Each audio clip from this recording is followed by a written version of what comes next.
Hello and welcome to Food Systems, a podcast from the Forum for the Future of Agriculture, where we discuss new ideas that can shape a sustainable food system from farm to fork, from policy to consumers, and everything in between. I'm your host, Robert de Graaf, and you can find us on Twitter at Forum for Ag. These episodes will be available every other week on all major podcast platforms. Before we get started, we'd like to say a quick thank you to the FFA founding partners, the European Landowners Organization and Syngenta, as well as the FFA strategic partners, Cargill, the Nature Conservancy, Rabobank, Thought for Food, and the World Wildlife Fund. Please enjoy this episode. Hello and welcome back to Food Systems. Today we're talking to Emeritus Professor and Research Director of the RISE Foundation, Allan Buckwell. He is one of the longest serving academics thinking and writing and interacting with Europe's agricultural policies and the issue of sustainability. He was also on the FFA 2021 panel on whether or not the CAP will deliver for society. Allan Buckwell, thank you very much for joining Food Systems today. Thank you. It's nice to be with you. Let's get it straight into it. During the FFA 2021 CAP panel, you mentioned that the CAP is stuck in what you described as an outmoded two-pillar model, which went against the expectation that in the 1990s that the CAP would move over time fully into a more pillar two system. Why didn't it move as was expected? Well, for several reasons. First, that there wasn't an agreement that it should. The core point is that Pillar 1, which contained and remains containing most of the support of the CAP, the financial support, was there as compensation for reducing support prices in the old CAP system. And the argument was that I and many others made is that it's great to compensate farmers when you make a big change in policy. It's only reasonable you should do so, but it should be a transitory thing. It would last maybe even a decade or two, but they should know clearly it's going to transition and those payments will eventually phase out. That was never agreed and said. That's the first reason. And then there's no doubt that once the payments got running, and they got running in the mid-90s, and then they were consolidated and extended to embrace all the support schemes were boiled together into the single farm payment in 2004 by the second Fischler reform. But again, it wasn't agreed that they would be simply transitory. And by that time, the whole story was complicated by the Eastern European members. And once they'd got the money, which they saw as not as compensation, but as income supports, because they were poorer than the guys in the West, then we've muddled seriously the purpose of the payments, and we remain in that muddled, inconclusive state. So that's why the switch didn't take place. Also, Pillar 1 is fully EU funded, and farmers are rather keen on that, and their farm ministers are. And also, Pillar 2 is harder work. You've got to come out with you've got to deliver something for the money, not just get it because you're a farmer. And so all of that transpires to make the ministers reluctant to follow that logic of transitory payments to help adjustment. In the next reform, the CAP will not be only a policy instrument that affects land managers and still has the first and second pillar, but it is also meant to be the financial bridge, essentially, between the farm to fork strategy, the Green Deal, and farmers around Europe. Do you think the CAP, as it stands, will deliver not just on its own goals, but on the goals of the other two policies as well? Well, it should do, and it's intended to. That's clearly what the Commission would like to happen. It's just unfortunate that the Green Deal and the farm to fork and the various other strategies that are now emerging, forestry is coming up now, these were the brainchildren of the current Commission, and they weren't in evidence in the previous Commission in which the current reform proposals emerged, from which Commissioner Hogan put on the table. And in a sense, he was locked in the old logic of just modifying and trying to improve the delivery of the previous CAP that the previous two or three commissioners had pushed. So, I mean, that's the difficulty. And so that the architects of the Green Deal, this was a big political statement. We've got to change a range of European policies to deliver for climate and the environment. and this was a political decision. We want to elevate those issues to high in the agenda, if not to the top of the agenda. Only problem was that the CAP reform legislative proposals were already out there, had been crawled over for a couple of years by the time the Green Deal was being discussed, and we're still suffering from that, in a sense, difficult timing, to put it mildly. And so yes, they could, if there was will there to do it. Of course, the CAP could be retuned to embrace the goals of the Green Deal. But what we're observing out there is that will just doesn't seem to be there, not amongst farm ministers. This brings us on to an interesting point, because we've seen in, I believe it was last week, Greta Thunberg with the youth climate campaigners made a very strong statement saying, essentially, we've met with Commission Vice President Frans Timmermans, and we believe the whole CAP should just be scrapped.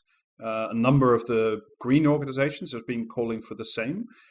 Apart from sort of the bureaucratic practicalities of such a thing, do you believe that the current proposal as it stands should be scrapped? The trouble is that you threw away the biggest obstacle, the political practicalities. Logically, yes. That logically, that's the reform. There were some important ideas in the Hogan now. The new commissioner's proposals, he's taken them up. There are some good ideas in there, but they simply don't match to the ambition and the seriousness with which climate and biodiversity emergencies, as they've now, I mean, that's the terminology we use, and I think Greta Thunberg is absolutely entitled to say, if you call something an emergency, why aren't you taking emergency action? And emergency action, I don't think it is too far-fetched for people to say that might mean scrapping your outdated ideas for CAP reform. The practical problem, it kills it, though, because it's taken us 4 years to get to where we are. And this is the difficulty, is that the decision process on agriculture has now ground itself into this habit of taking multiple years, arguing over what to the rest of the world seems like pretty small issues about what's a farmer. So the practical things kill it, but logically it's simply not. It doesn't reflect the ambitions of the Commission. But then it's not completely clear that the ambitions of the Commission are wholeheartedly and enthusiastically supported at the high political level across the member states. I mean, at government level, at heads of government level, that nobody said, no, this is balmy or wrong, because nobody dares say anything green is balmy or wrong. But their actions certainly betray that they don't really believe deep down that this should be a top priority for European policies. And the policy that's spending a third of the budget and has been there longest and unreformed longest is the one that ought to change, but it ain't going to happen. And one of the things that you've mentioned this on the panel is to say, well, these are the serious structural issues, and if we want to be serious about them, we need to already look at the 2027 reform. Now, there have been different reports and of different credibility, but that there are now real serious issues with the climate, I think nobody will deny. That there are soil issues, that was something that few people will deny, water issues. How many of these reform cycles can we say, well, we'll do it in the next one, until the real structural problems underlying European agriculture overwhelm the system as it exists? Well, lots would say, if we're serious that grappling climate change within the decades of the 20s, 30s and 40s is utterly essential, beyond which we run into catastrophic climate change, and therefore it's too late. If you believe that, then the actions to deliver the required changes should be in place now. No good waiting till 2027. So 27 would then be seen as the absolute last possible date. But you have to be a super optimist to think that this debate is going to change very much, even in the next 5 or 6 years. But let me say one other thing: that the difficulty in all this, it's a credibility issue. Farmers are aware that climate change can harm their own practical and business interests. it can make it seriously more difficult for them to run their farms. That plant diseases coming in, the sheer aridity of southern Europe, the erratic nature of the weather and so on, can seriously impede their ability to run farming businesses in coming decades. And you would think that, and the erosion of soil fertility, the degradation of soil fertility, you would think they would have the clearest, strongest interests in ensuring that there are sufficient measures in place to deal with that. And the trouble is, you don't seriously believe that at the political level in farming circles that they see that's the problem. They don't. The problem they see, and I can sort of understand this, is that it's jolly difficult to make a viable economic living doing farming in current conditions. And most of the solutions that people talk about are threatened to make that more difficult. Taking away what farmers see as essential parts of their toolkit, like fertilizers and crop protection and animal health products, in the face of more predictions of more disease. The complications of squaring those sets of messages, if you don't move, you'll find that some of you aren't going to be able to farm in the coming decades, versus changing you're going to have to learn to farm in quite different ways, is so apparently difficult that they just can't grasp it. And therefore, we haven't elevated these issues to the priority that in my view, they should be. Well, one of the changes that certainly is coming, even if just in terms of simple demographics, is the generational renewal, which has been a Commission issue for a long time. Do you believe that if you look at the CAP proposal as it stands, or if there's ways outside it, where are we going to find this next generation of farmers? Well, to be honest, I would dispute that. I'd contest that. I don't think this generational issue is nearly as difficult as people say it is. And what's more, the measures that we're talking about, giving a few shekels more to young farmers, are not going to seriously change that. No, I think that there's always more people who are inherently attracted by the genuine attraction of being a farmer, of managing the natural environment and living in the natural environment. It's got its massive difficulties, but it's also got its fantastic rewards and pleasures. And there's enough people in the population that you do not see reasonable farming land going unbid for when it's either up for sale or up for tenancy or some kind of farming arrangement. And that people will find 1,000 different ways of being on their farms and in a sense earning their real living by doing something else professional, in which they can get together a reasonable family income, and then the farming is not the single and sole and foremost income strand in the household, and there's 1,000 different ways of doing that. And so that's why I think the generational issue is not one that's going to stop, is going to be the ultimate problem. It's much more the technical issues of sufficient water, sufficient biodiversity, sufficient pollinators, sufficient fertility, sufficient ways of dealing with pests and disease, that you can make a consistent supply of good quality food and make some money out of it. Well, let's talk about what are those inputs then briefly. It's more in the farm to fork than it is in the CAP, but one of the big targets is a significant reduction in the use of synthetic pesticide products. Do you believe that this is a realistic goal, knowing that you've just completed a report on the state of crop protection in Europe and its future? Yes, but we've got to think of time. There's several qualifications to this. I strongly believe in applying the best human knowledge we can to devote to the way we breed our crops and the way we then grow them and market them and consume them. And so, and I must say, I've spent most of my life in admiration to the developments, the understanding of crop scientists and chemists to understand the metabolism of plants and insects and fungi and bacteria and viruses that attack them. In the same, this is the same knowledge that we've expanded in relation to our own health, and I'm full of admiration for those who devote their lives to the concept of plant health and farm animal health too.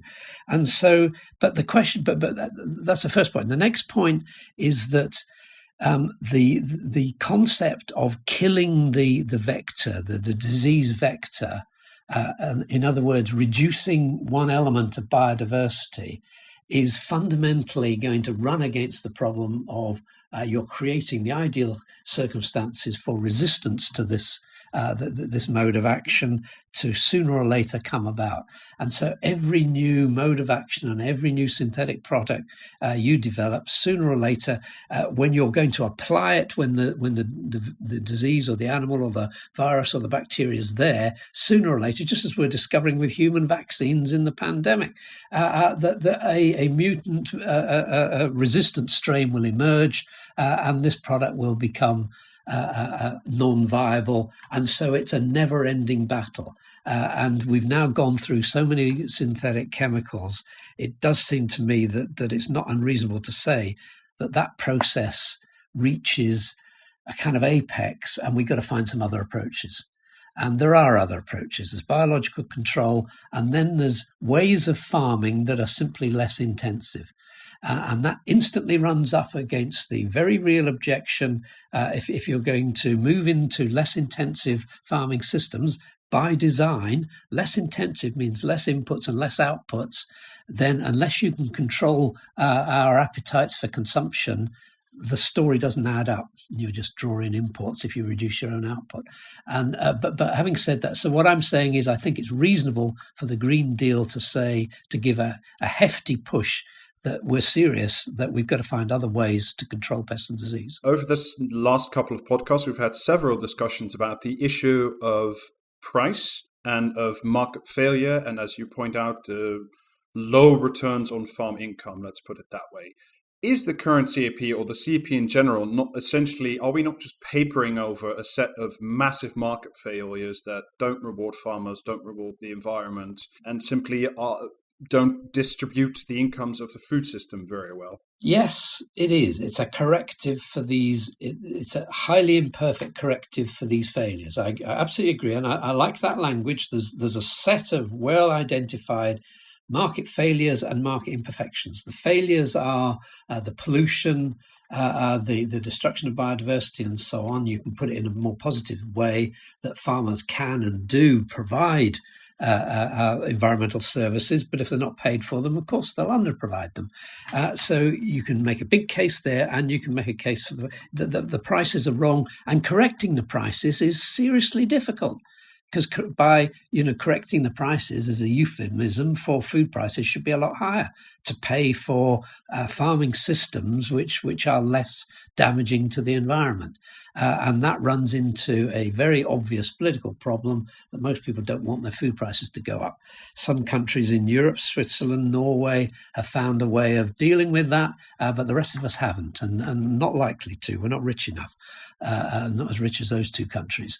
And so if you can't do it through prices, then it's not unreasonable to think, well, we'll have to tax ourselves and help farmers that way. In that case, let's agree that's what we're doing, and then make sure that the system of payments is paying for the appropriate methods of farming and is identifying the true areas of rural poverty and remedying them, and not just splashing out the money per hectare because that's the amount you used to get back in the 90s when we changed to direct payments.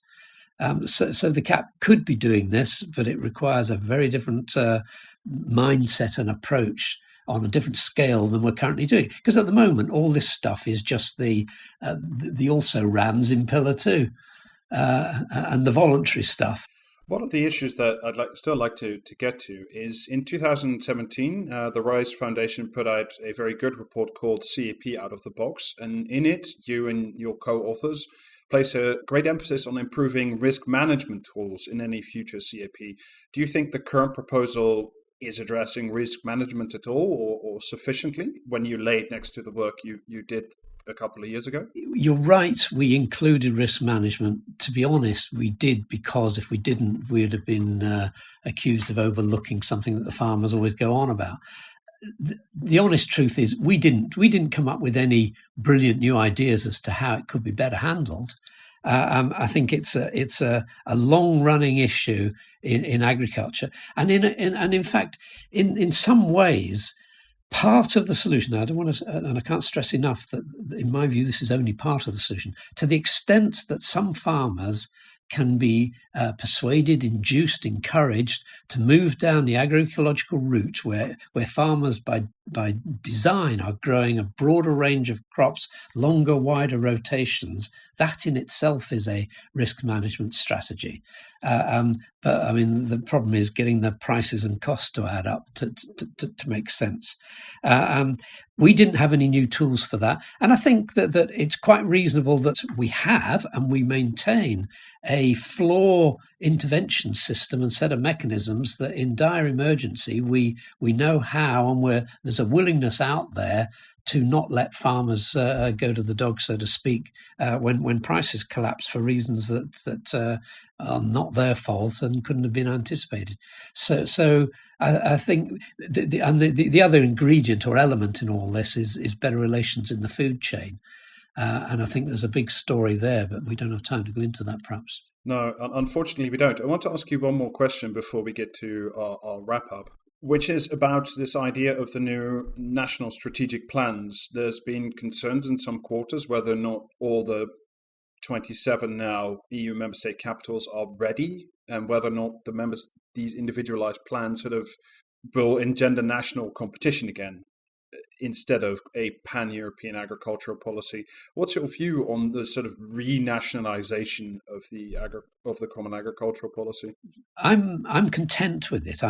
I don't see that. It's not a big issue in my mind, because I think the logic that to the extent that the CAP is about encouraging each member state to find ways to identify the problems with their agricultural sector, and particularly their resource management problems, and then tune their programs to that set of problems, which are quite different in the Mediterranean compared to the Arctic Circle and everything else in between, the Atlantic to the Russian border and so on.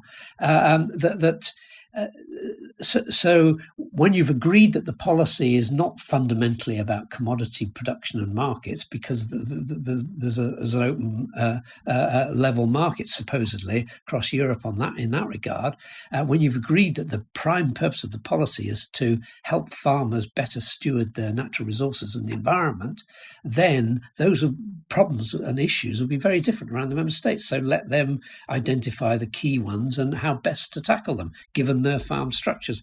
So that degree, is perfectly reasonable, and I think it's reasonable also to say that this should be an EU-funded operation, because biodiversity and climate are, in a sense, transnational issues, and having solidarity that will collectively fund this, but you each decide how to do it. So I've swallowed those arguments for saying that it's reasonable to devolve those responsibilities in a policy that's more oriented in that direction. Well, we're coming up on the end of the show, and I want to ask you the final question, which is the one that we ask everybody who comes on, is if you could give one idea or one policy solution that would really make a change and create a more sustainable food system, what would it be? Well, the one I'd choose is the one that was in the report you kindly mentioned, the CAP out of the box report we did 3 or 4 years ago, which is, I think we have to change the decision process. To be honest, the policy now is so dominated by farmer interests. DG Agri hates me saying this, but the proposals come from the pen in that neck of the woods, even though they're adopted by the College of Commissioners. But the fact is, who wrote it and how much time did the rest of them have to input what was written? And then they're negotiated by ministers of agriculture who see themselves as defending one interest rather than looking at the food, nutrition and environmental and climate needs of their societies, and by an agricultural committee in Parliament who are self-selected bunch of people with a very specific interest. And until you widen that, so I would widen all of those. Let's have the proposals from 2 or 3 directorates together, sit down and draft the proposals, and then they're negotiated by mixed committees, not both committees, mixed committees. Now, that is such a reshuffling of the institutional arrangements.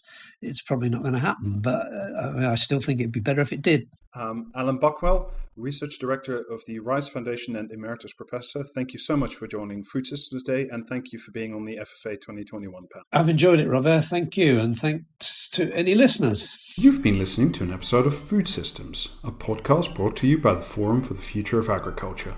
In the aftermath of the FFA 2021 month of March, we will be going to a weekly release schedule to bring you follow-up interviews with some of our great speakers. To make sure you get all updates, please subscribe on your podcast app as well as on Twitter @ForumForAg to get content on this podcast, news, as well as all other month of March related content. Please check out our website www.forumforagriculture.com. Thank you for listening and enjoy your day.